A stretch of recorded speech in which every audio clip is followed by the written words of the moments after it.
Now इस topic में हम देखेंगे equivalent circuit and phasor diagram of synchronous generator.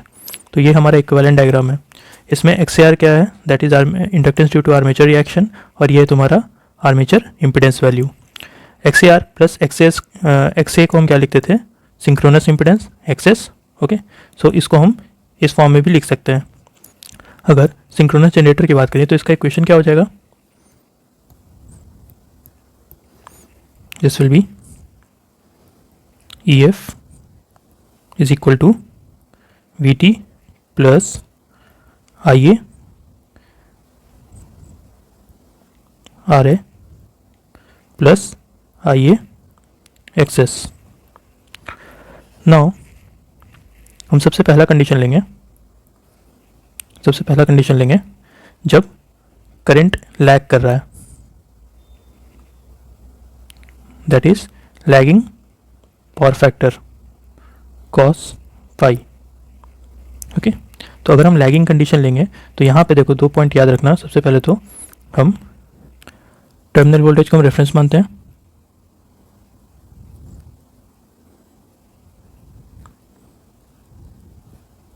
Taken as reference,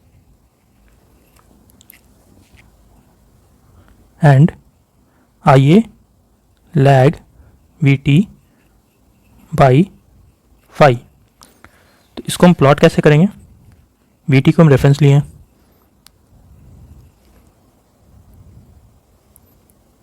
so this is VT। Current lag कर रहा है, IA लैग कर रहा है बाई एंगल फाई। करंट को हम और एक्सटेंड करते हैं यहाँ तक। नाउ IA, ये इक्वेशन क्या था, VT प्लस IARA। सो VT प्लस IARA IA के पैरेलल में होगा, राइट। और फिर IA XS, तो IA XS क्या होगा, IA को 90 डिग्री लीड करेगा, IA XS। Now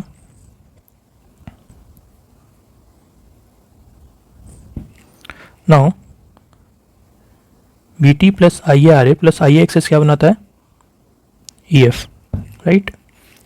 so EF equal to क्या हो जाएगा,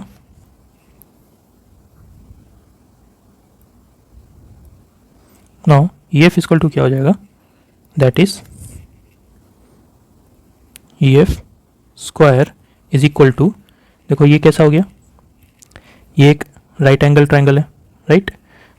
तो अगर ये VT है और ये भी एक राइट एंगल ट्रायंगल है, तो अगर ये VT है तो ये क्या हो जाएगा, VT cos phi, और ये क्या है, IARA। तो ये टोटल क्या हो जाएगा, VT cos phi plus IARA। और अगर ये VT है तो ये क्या हो जाएगा, VT sin phi। तो ये भी क्या हो जाएगा, VT sin phi। तो ये वाला एक्सेस कितना हो जाएगा, VT sin phi plus IA XS। तो ये क्या होगा, सपोज कर यहाँ पे हम लिख लेते हैं O और ये A, तो OA क्या होगा, that is VT cos phi plus IARA square plus VT sin phi plus IA XS। VT sin phi plus IA XS square. So EF will be under root of VT cos phi plus IARA square plus VT sin phi plus IA XS square. Similarly, unity power factor में क्या होगा, at unity power factor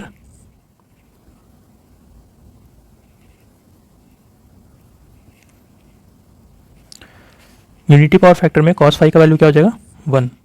so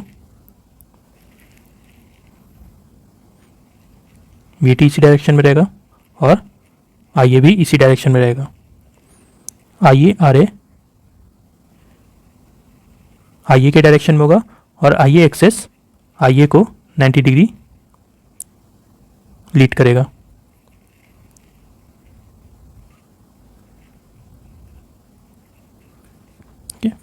now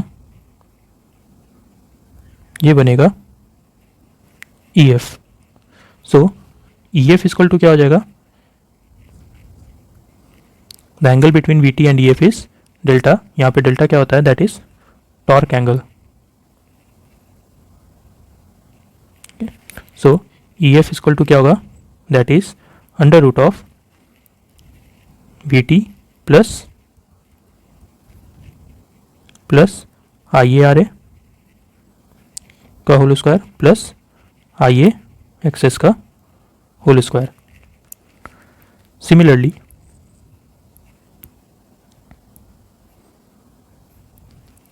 at leading power factor, leading power factor में क्या होगा, we T मेरा उसी axis पे रहेगा, करंट लीड करेगा।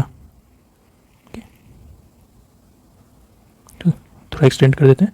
देन आई ए के ही डायरेक्शन में रहेगा एंड आई ए एक्सेस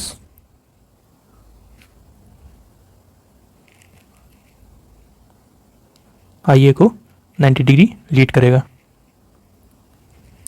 अब ये दोनों मिलकर बनाएगा E F, right.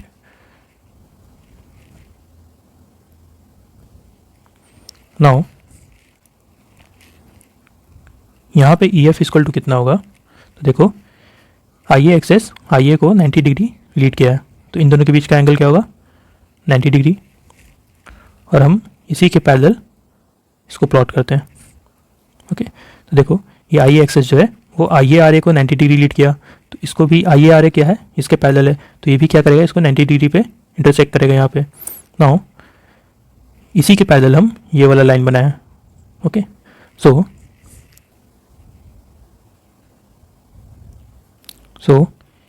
E F is equal to क्या हो जाएगा, अंडर रूट ऑफ, देखो यहाँ पे दो ट्रायंगल है, एक तो ये ट्रायंगल है राइट एंगल ट्रायंगल, और एक ये ट्रायंगल है, राइट। तो ये वाला एक्सिस और ये वाला एक्सिस मिलके क्या बनाएगा, ई एफ। सो ये एक्सिस कितना हो जाएगा, तो यहाँ से यहाँ, ये अगर ओ है, ये ए है, ये बी है, ये सी है सपोज करो, तो ओ ए कितना होगा, अगर ये वी टी है तो ये कितना आ जाएगा, V T cos phi, V T cos phi plus इतना दूर वी टी कॉस फाई हो गया, और ए बी कितना है, that is I A are है, आई ए आर है, इसका स्क्वायर प्लस, ना ये कितना है, तो देखो बी से यहाँ तक, बी से यहाँ तक और ए से यहाँ तक दोनों सेम है, तो ये वाला कितना हो जाएगा, V T sine phi, right. तो ये भी कितना हो जाएगा, वी टी साइन फाई, और इतना दूर क्या है, आई ए एक्सेस, तो हम क्या लिखेंगे, V T sine phi minus I A access.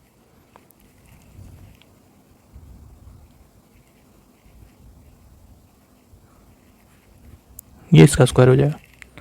सो इस तरीके से हम इंड्यूस्ड ईएमएफ कैलकुलेट कर सकते हैं। हमारा अगला टॉपिक है voltage regulation.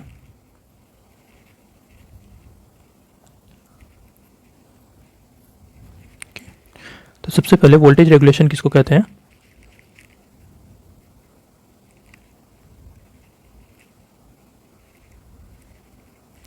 so voltage regulation is the rise in terminal voltage when load is suddenly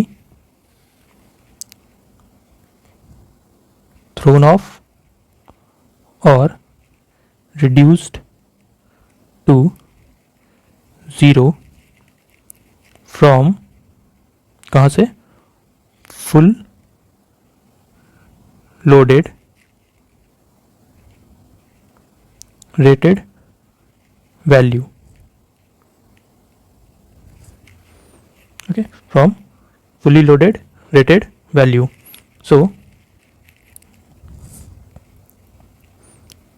इस सिचुएशन में हम लोग speed and field current constant रखते हैं. Okay, so percentage voltage regulation कैसे निकालेंगे?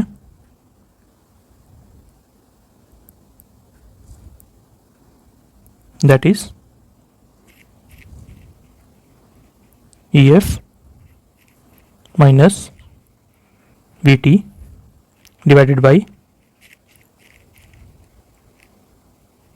VT into 100. ओके, सो जब लोड नहीं रहेगा, ओके, जब लोड को हम हटा देंगे तो जो भी तुम्हारा EF रहेगा, ओके, जब भी तुम्हारा EF रहेगा, यहाँ पे देखो, अगर हम इस सर्किट में लोड को हटा देते हैं तो यहाँ पे करंट क्या हो जाएगा? जीरो हो जाएगा. तो जो भी यहाँ पे जनरेटेड वोल्टेज रहेगा, यहाँ पे देखो, अगर हम लोड को हटा देते हैं तो यहाँ पे करंट क्या हो जाएगा? तो ओपन सर्किट हो जाएगा, तो करंट क्या हो जाएगा? जीरो हो जाएगा. तो यहाँ पे जो भी वोल्टेज रहेगा वो कहाँ पे शो होगा? यहाँ पे लोड के पास, लोड के अक्रॉस. ओके, अगर हम लोड को हटा देते हैं तो नो लोड वोल्टेज क्या हो जाएगा? That is equal to EF. So this is actually no load voltage minus full load voltage divided by full load voltage. तो यहाँ पे नो लोड वोल्टेज क्या लिख रहे हैं? EF. ओके, क्योंकि नो लोड रहेगा तो टर्मिनल वोल्टेज पे कौन सा वोल्टेज अपीयर होगा? That is EF. नाउ अब तीनों कंडीशन को देखो. सबसे पहले कंडीशन में EF ज़्यादा है VT से, राइट, लैगिंग के केस में, और लीडिंग के केस में EF का वैल्यू, जो मैग्नीट्यूड जो है EF का, वो VT से कम है. सो यहाँ पे दो पॉइंट तो क्लियर है. First, for leading power factor voltage regulation is negative. Okay, and for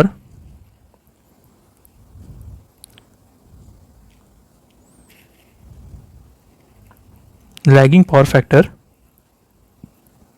voltage regulation is positive. तो यहाँ पे देखो, EF का वैल्यू लैगिंग के केस में ज़्यादा है और VT का कम है.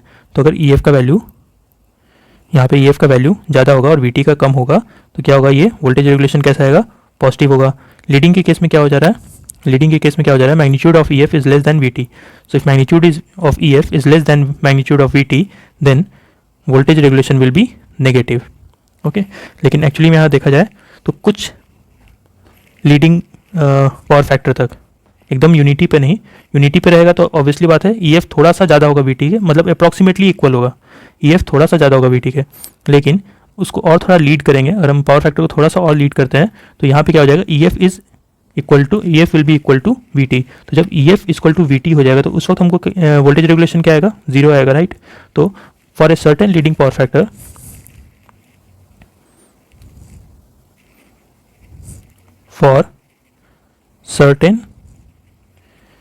leading power factor voltage regulation will be 0. Okay, और या तो हम एक असम्पशन ले सकते हैं. सपोज करो RA का वैल्यू बहुत कम है, यूनिटी में RA का वैल्यू बहुत कम है, तो क्या होगा? यहीं से एक I एक्सिस बनाएंगे और यहीं से EF हम ड्रॉ करेंगे. तो ये एक्चुअली में अप्रॉक्सीमेटली इक्वल माना जाएगा, right. VT is approximately equal to EF. So उस कंडीशन में भी अगर हम लिख देते हैं VT is approximately equal to EF, अगर हम ये सिचुएशन ले रहे हैं या equal to EF unity power factor में, तो उस टाइम पे भी हम लोग वहाँ पे जीरो वोल्टेज रेगुलेशन लिखेंगे.